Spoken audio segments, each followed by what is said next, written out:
Hello കൂട്ടുകാരെ, അപ്പൊ നമ്മുടെ തക്കുട് ഇന്നലെ നബിദിന പരിപാടിക്കൊക്കെ പങ്കെടുത്തിരുന്നു കേട്ടോ. അതിന് അവര് സമ്മാനം കൊടുത്തയച്ചിട്ടുണ്ട്. കാണിച്ചെടുക്കാവേ, കണ്ടോ? അപ്പൊ ഞാനിത് അവൻ പാടിയ പാട്ട്, അവൻ കുറച്ച് ടെൻഷനായിരുന്നു. ഞങ്ങൾ അവിടെ ഇല്ലായിരുന്നു, അമ്പലത്തിൽ പൂക്കളം വരയ്ക്കാൻ തലേന്ന് വരച്ചു വെക്കാൻ പോയതായിരുന്നു കേട്ടോ. അപ്പൊ ആൾക്ക് കുറച്ച് ടെൻഷനായി തോന്നുന്നുണ്ടല്ലേ. ഫുള്ള് പഠിച്ചായിരുന്നു, അപ്പൊ ആള് മുഴുവൻ പാടിയിട്ടില്ല. എന്നാലും അവര് തക്കുട് പാടിയ കുറച്ച് ഭാഗം ഞാൻ ഇതിനോടൊപ്പം ഞാൻ ചേർക്കുന്നുണ്ട്. ഒന്ന് കണ്ട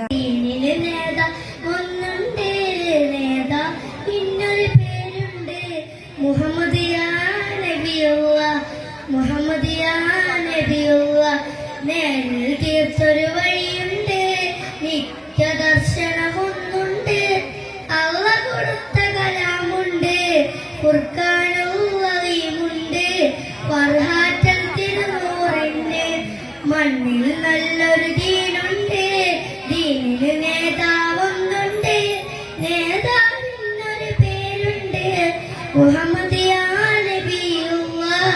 പുണ്യ റസൂൽ സല്ലല്ലാഹു അലൈഹി വസല്ലം തങ്ങളുടെ മദ്ഹ് നമ്മൾ പറയുമ്പോൾ അതിൽ നിന്ന് നമ്മൾ എന്താണ് അർത്ഥമാക്കുന്നത് എന്ന് ചോദിച്ചാൽ അതിനുള്ള മറുപടിയാണ് ഇതെന്ന് പറയുന്നത്. മനസ്സിലായില്ലേ? അയൽവാസി പട്ടിണി കിടക്കുമ്പോൾ വയറ് നിറയെ ഭക്ഷിക്കുന്നവൻ എന്നിൽപ്പെട്ടവനല്ല എന്ന പരിശുദ്ധ റസൂലിൻ്റെ വചനം, ആ വചനം അർത്ഥമാക്കുന്നതിൻ്റെ മറ്റൊരു തലമാണ് നിങ്ങൾ കാണുന്നത്. തൻ്റെ കൂട്ടുകാരൊക്കെ നബിദിനത്തിൻ്റെ മദ്രസയിലെ പരിപാടിക്ക് പാട്ടുപാടുകയാണ്. അവരൊക്കെ ഓരോ പരിപാടികൾ അവതരിപ്പിക്കുകയാണ്. അവരൊക്കെ റാലിയിൽ ദഫിൻ്റെ ഭാഗമാകുന്നുണ്ട്, സ്കൗട്ടിൻ്റെ ഭാഗമാകുന്നുണ്ട്, ഫ്ലവർ ഷോയുടെ ഭാഗമാകുന്നുണ്ട്. അങ്ങനെ പല പരിപാടികളിലും തൻ്റെ സഹപാഠികളുണ്ട്. തനിക്കും ഒരു പാട്ട് പാടണം അമ്മേ എന്ന് മകൻ അമ്മയോട് ഒരാഗ്രഹം പറയാ. അമ്മ പറഞ്ഞു, അതിനെന്താ, പാടാലോ. അമ്മ തൻ്റെ വീടിനടുത്തുള്ള കമ്മിറ്റിക്കാരുമായിട്ട് ബന്ധപ്പെട്ടു. അവരോട് പറഞ്ഞു, മകൻ ഇങ്ങനെ ഒരു ആഗ്രഹമുണ്ട്, നബിദിനത്തിന് വിദ്യാർത്ഥികളുടെ പരിപാടി നടക്കുമ്പോൾ എൻ്റെ മകനൊരു പാട്ട് പാടണം, അള്ളാഹിൻ്റെ റസൂലിനെ കുറിച്ചൊരു പാട്ട് പാടണം. കമ്മിറ്റിക്കാർ പറഞ്ഞു, അതിനെന്താ, പാടാലോ എന്ന് പറഞ്ഞ് അവരെ സ്വാഗതം ചെയ്തു. ആ മകൻ വന്നു, പാടി. അല്ലേ, കുട്ടികളാണല്ലോ, കുറച്ച് നെർവസ് ആകും, അവർ കുറച്ച് ടെൻഷൻ ഉണ്ടാകും. എത്രയൊക്കെ പഠിച്ചാലും അവർക്ക് സ്റ്റേജിൽ കയറുമ്പോൾ ആളുകളൊക്കെ ഇങ്ങനെ മുന്നിലിരിക്കുന്നത് കാണുമ്പോൾ അവരൊന്ന് ടെൻഷനാകും, ഒന്ന് പതറിപ്പോകും. കുഴപ്പമില്ല, അതൊന്നും ഒരു വിഷയമല്ല. കാരണം ഇത് റിയാലിറ്റി ഷോ എന്നല്ല. ഈ പറയുന്ന അള്ളാഹിൻ്റെ റസൂലിൻ്റെ മദ്ഹ് പാടുക, പറയുക, അതിൽ വിദ്യാർത്ഥികൾ, നിഷ്കളങ്കരായിട്ടുള്ള വിദ്യാർത്ഥികൾ കൂടി അതിൻ്റെ ഭാഗമാകുക. അവരിത് പാടുക, പറയുക, തൻ്റെ മാതാപിതാക്കൾ മുന്നിലിരുന്നത് കേൾക്കുക, തൻ്റെ നാട്ടുകാർ കേൾക്കുക, നാട്ടിലെ കാരണവന്മാർ കേൾക്കുക. ഇതൊക്കെയാണ് അതിൻ്റെ ഒരു ഇമ്പം എന്ന് പറയുന്നത്, ആനന്ദം എന്ന് പറയുന്നത്. അല്ലേ? പുണ്യ റസൂൽ സല്ലല്ലാഹു അലൈഹി വസല്ലം തങ്ങളെ ഇങ്ങനെ മദ്ഹ് ചെയ്യപ്പെട്ടുകൊണ്ടേയിരിക്കണം. അല്ലേ? അതല്ലേ ആ പേര് തന്നെ നോക്കൂ നിങ്ങൾ, മുഹമ്മദ് മുഹമ്മദ് മുഹമ്മദ് സല്ലല്ലാഹു അലൈഹി വസല്ലം, അതല്ലേ പേര്. എന്താ അതിൻ്റെ അർത്ഥം? അല്ലേ, അത് തന്നെയല്ലേ. അതെന്താ കാര്യം? ലോകത്ത് ഇതിന് മുമ്പ് മുഹമ്മദ് എന്ന് പേരുണ്ടായിട്ടുണ്ടോ? എവിടെയെങ്കിലും അങ്ങനെ വല്ല രേഖപ്പെടുത്തിയിട്ടുണ്ടോ? ആ പേര് ആദ്യമായിട്ട് എവിടെ നിന്നാണ് വരുന്നത്? ആരാണ് ആ പേര് വെച്ചത്? അറേബ്യയിൽ അങ്ങനെ ഒരു പേര് മുമ്പ് ഉണ്ടായിട്ടില്ല. അള്ളാഹിൻ്റെ റസൂലിന് ആ പേര് വെക്കപ്പെടുന്നതിന് മുമ്പ് അറേബ്യയിൽ മുഹമ്മദ് എന്ന പേരുണ്ടായിട്ടില്ല.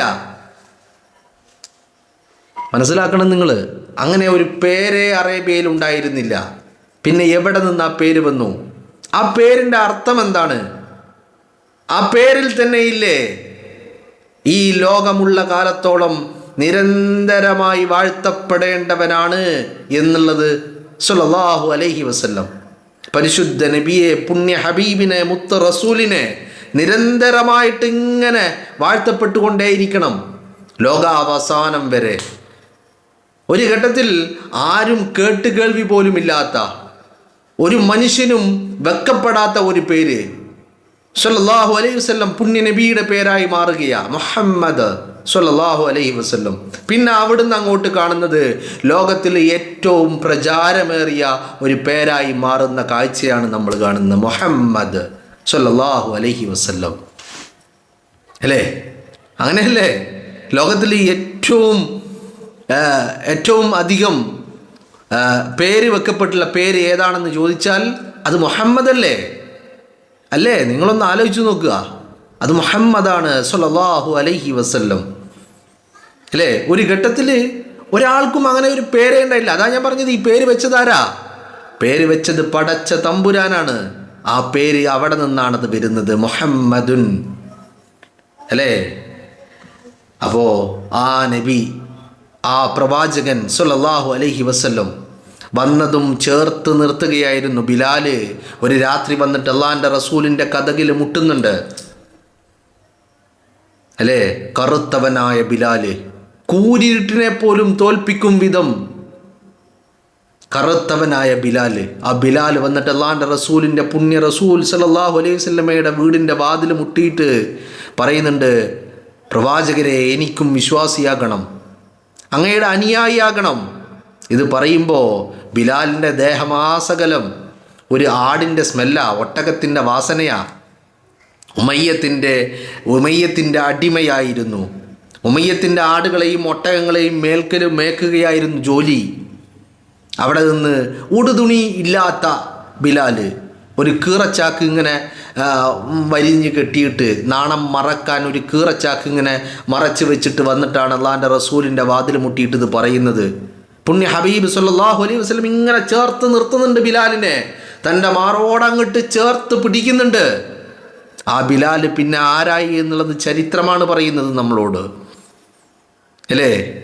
അവിടെ നിന്ന് തുടങ്ങുന്ന ജൈത്രയാത്ര ഇന്ന് നമ്മുടെ ഈ കാലഘട്ടത്തിൽ വന്ന് നിൽക്കുമ്പോൾ അള്ളാഹിൻ്റെ റസൂലിനെ പ്രകീർത്തിക്കാൻ, അള്ളാഹിൻ്റെ റസൂലിനെ പറയാൻ, അള്ളാഹിൻ്റെ റസൂലിനെ വാഴ്ത്താൻ, അള്ളാഹിൻ്റെ റസൂലിനെ പാടിപ്പറയാൻ ലോകത്തിൻ്റെ മുക്കിലും മൂലയിലും ആളുകളുണ്ട് അല്ലേ?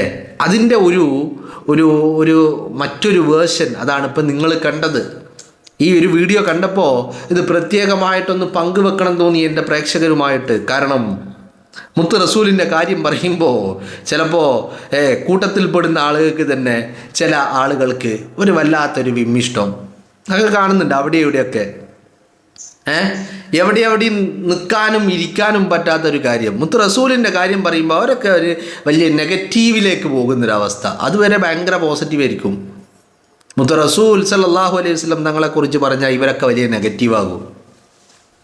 അവിടെയാണ് തൻ്റെ സഹപാഠികൾ ഈ പറയുന്ന നബിദിനാഘോഷത്തിൻ്റെ ഭാഗമായി നടത്തുന്ന പരിപാടിയിൽ പാടുന്നു, പ്രസംഗിക്കുന്നു, ദഫിൻ്റെ ഭാഗമാകുന്നു, സ്കൗട്ടിൻ്റെ ഭാഗമാകുന്നു എന്നറിയുമ്പോൾ ഒരു ഇതര മതവിശ്വാസിയായിട്ടുള്ള ഒരു കുടുംബത്തിലെ അംഗമായിട്ടുള്ള ഒരു മകന്, ഒരു പിഞ്ചു മോന്, അവനൊരാഗ്രഹം എനിക്കും പാടണം. പാടട്ടെ, മുത്ത് റസൂലിനെ കുറിച്ച് പാടട്ടെ അല്ലേ? അപ്പം അതല്ലേ നമ്മൾ കാണുന്ന മാതൃക എന്ന് പറയുന്നത്. അള്ളാഹിൻ്റെ റസൂൽ ഈ മാതൃക തന്നെയാണ് കാണിച്ചത് അല്ലേ? അള്ളാഹിൻ്റെ റസൂൽ കാണിച്ച മാതൃക എന്ന് പറയുന്നത് ലോകത്ത് മറ്റെവിടെയും ഒരാൾക്കും ഒരു നേതാവിനും മുന്നോട്ട് വെക്കാത്ത കഴിയാത്ത രീതിയിലുള്ള മാതൃക. ഈ പറയുന്ന എന്താ പറയേണ്ടത്, ഒരു ഇരുണ്ട കാലഘട്ടത്തിലാണ് അള്ളാഹിൻ്റെ റസൂൽ മക്കത്ത് വരുന്നത് അല്ലേ? എല്ലാ രീതിയിലും തോന്നിവാസികളായിട്ടുള്ള ആളുകൾ പല വിധത്തിൽ അവിടെ നിന്ന് അവരെ മാറ്റിയെടുക്കുകയാണ്. ഒരു ഇരുണ്ട കാലഘട്ടത്തിൽ അവരെ അങ്ങോട്ട് സംസ്കരിക്കുകയാണ്. പിന്നീട് അങ്ങോട്ട് കണ്ടത് മക്ക എന്ന് പറയുന്നത് അള്ളാഹിൻ്റെ റസൂല് വരുന്നതിന് മുൻപുള്ള മക്കയായിരുന്നില്ല. പിന്നീട് അങ്ങോട്ട് മക്ക ഇങ്ങനെ പരിവർത്തനം ചെയ്യപ്പെടുന്ന ഒരു കാഴ്ച, അതിനെ ഇങ്ങനെ സ്ഫുടം ചെയ്തെടുക്കുന്ന ഒരു കാഴ്ച. മക്കം ഫതഹോട് കൂടി ആ ഒരു ശുദ്ധീകരണം, ആ ഒരു പ്യൂരിഫിക്കേഷൻ, ആ ഒരു ഫിൽട്രേഷൻ, അത് മക്കം ഫതഹോട് കൂടി പുണ്യ റസൂൽ കംപ്ലീറ്റ് ആക്കി എന്നുള്ളതാണ് അല്ലേ? പിന്നീട് അങ്ങോട്ട് മക്കം ഫതഹിന് ശേഷം തിരിഞ്ഞു നോക്കേണ്ടി വന്നിട്ടില്ല. മക്കത്ത് പിന്നീട് ഈ കണ്ട ഒരു വലിയ മാറ്റം, ഒരൊറ്റ ദിവസം കൊണ്ട് ഇങ്ങനെ പ്ലേറ്റ് മറിക്കുന്നത് പോലെ ഉണ്ടായ മാറ്റമാണ് മക്കത്ത് നമ്മൾ കണ്ടത്. അത് ഇന്നും തുടർന്നു കൊണ്ടേയിരിക്കുന്നു. ആ കാരുണ്യത്തിൻ്റെ പ്രവാചകൻ സ്വല്ലല്ലാഹു അലൈഹി വസല്ലം, ആ മുത്തുനബിയെ സ്മരിക്കാൻ എല്ലാവരുമുണ്ട്. പക്ഷേ കൂട്ടത്തിൽപ്പെടുന്ന ചില ആളുകൾക്ക് മാത്രം അതിനും ഒരു സൗഭാഗ്യം കിട്ടുന്നില്ല, തൗഫീക്ക് കിട്ടുന്നില്ല. അപ്പം ഇന്നിത് കണ്ടപ്പോൾ ഈ സോഷ്യൽ മീഡിയയിൽ ഇങ്ങനെ സ്ക്രോൾ ചെയ്യുമ്പോൾ കണ്ടതാണ് ആ ഒരു വീഡിയോ. ആ ഒരു ഇത്തിരി ആകെ 1 മിനിറ്റ് തൻ്റെ മകൻ ഇങ്ങനെ ഒരു ആവശ്യം ഉന്നയിച്ചു. അപ്പോൾ അവർ പറഞ്ഞു, അവർ കമ്മിറ്റിക്കാരോട് ചോദിച്ചു, ഒരു പാട്ടുപാടി. ആ മകൻ്റെ ഒരു സന്തോഷം, പുണ്യ ഹബീബിൻ്റെ മദ്ഹ് പറയാൻ ആളുകൾ അങ്ങനെ വന്നുകൊണ്ടേയിരിക്കുക.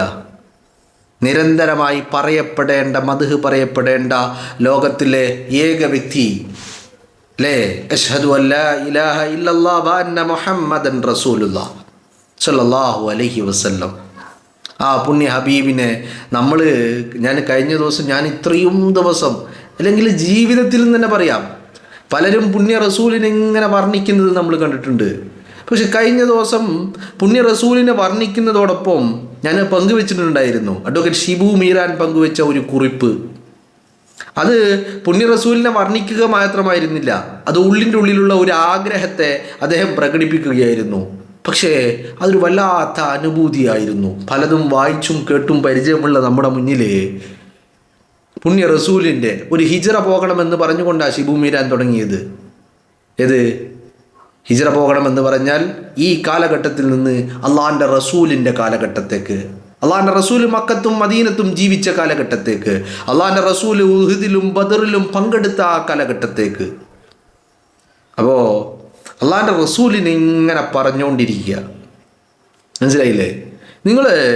ഞാനൊരു കാര്യം പറയുന്നത്, എന്തൊക്കെ രീതിയിലുള്ള ബുദ്ധിമുട്ടുകൾ, മാനസികമായ സംഘർഷങ്ങൾ, ഇതൊക്കെ പിടിപെട്ടാലും നിങ്ങൾ അള്ളാഹിൻ്റെ റസൂലിനെ പറയുക, അള്ളാഹിൻ്റെ റസൂലിനെ പ്രകീർത്തിക്കുക, അള്ളാഹിൻ്റെ റസൂലിൻ്റെ മദ്ഹ് പറയുക, അള്ളാഹിൻ്റെ റസൂലിൻ്റെ ജീവിതത്തിലൂടെ ഇങ്ങനെ ഒന്ന് സഞ്ചരിച്ചു നോക്കുക. ഒരു വല്ലാത്തൊരു ആശ്വാസം, ഒരു സമാധാനം, ഒരു ശാന്തത, അത് നമ്മളെ ഇങ്ങനെ തഴുകിക്കൊണ്ടേയിരിക്കും ആ നിമിഷം മുതൽ. പുണ്യ ഹബീബ് സല്ലല്ലാഹു അലൈഹി വസല്ലം അവിടുത്തെ ജീവിതവും അങ്ങനെ ആയിരുന്നല്ലോ അല്ലേ? ശാന്തമായിട്ട്, എന്നാൽ വളരെ ഗാംഭീര്യമുള്ള, എന്നാൽ വളരെ സൗമ്യനായ, റഹ്മത്തുൽ ലിൽ ആലമീൻ എന്നാണ് വിശേഷിപ്പിക്കപ്പെട്ടത് അല്ലേ? ലോകൈകർക്ക് തന്നെ കാരുണ്യമായിട്ട്, കരുണയുടെ ഒരു വറ്റാത്ത നിറകുടമായിരുന്നു പുണ്യ റസൂൽ സല്ലല്ലാഹു അലൈഹി വസല്ലം. വീണ്ടും വീണ്ടും നമ്മൾ ഇതിങ്ങനെ പറഞ്ഞുകൊണ്ടേയിരിക്കണം. അള്ളാഹിൻ്റെ റസൂലിൻ്റെ മദ്ഹ് നമ്മൾ ആവർത്തിക്കപ്പെട്ടുകൊണ്ടേയിരിക്കണം. ജീവിതം അതിങ്ങനെ ഓട്ടോമാറ്റിക്കായിട്ട് ശുദ്ധീകരിക്കപ്പെടുന്നത് നമുക്ക് മനസ്സിലാകും, നമുക്ക് ഫീൽ ചെയ്യും. നമ്മുടെ ജീവിതം ഇങ്ങനെ ഫിൽട്രേഷൻ പ്രോസസ്സ് നടത്തുന്നതായിട്ട് നമുക്ക് മനസ്സിലാകും. അള്ളാഹിൻ്റെ റസൂലിൻ്റെ മദ്ഹ് ഇങ്ങനെ പറഞ്ഞുകൊണ്ടേയിരിക്കുക. അള്ളാഹിൻ്റെ റസൂലിൻ്റെ മുകളിലുള്ള സലാത്ത്, അത് ഒരിടത്ത് ഇപ്പോൾ ഇന്നല്ലാഹ വ മലായികത്തുഹു യുസല്ലൂന അലൻ നബിയ്യ അയ്യുഹല്ലദീന ആമനൂ സല്ലു അലൈഹി വസല്ലിമു തസ്ലീമ എന്ന് പറഞ്ഞിടത്ത് മുഫസ്സിരീങ്ങൾ പലയിടങ്ങളിലും പറയുന്നുണ്ട്. യഥാർത്ഥത്തിൽ ആ സ്വലാത്ത് ഇന്നല്ലാഹ വ മലായികത്തുഹു യുസല്ലൂന എന്ന് പറഞ്ഞത് അള്ളാഹിൻ്റെ റസൂലിൻ്റെ മദ്ഹ് പറയുന്നതിനെ കുറിച്ചാണ് പറയുന്നത് എന്നാണ് പറയുന്നത്. മനസ്സിലായില്ലേ? അപ്പം അതുകൊണ്ട് നമ്മളതിങ്ങനെ റിക്കറിങ് ആയിട്ട് ആവർത്തിച്ച് അറ്റ്ലീസ്റ്റ് ജീവിതത്തിൽ പെർ ഡേ അള്ളാഹിൻ്റെ റസൂലിൻ്റെ ഹളറത്തിലേക്ക് ഒരു ഫാത്തിഹയെങ്കിലും ഓതുക. ജീവിതത്തിൽ വലിയ മാറ്റങ്ങളിലൂടെ കടന്നു പോകുന്നത് നമുക്ക് തന്നെ ഇങ്ങനെ സ്വയം ഫീൽ ചെയ്യാൻ കഴിയും, അനുഭവിച്ചറിയാൻ കഴിയും നമുക്ക്.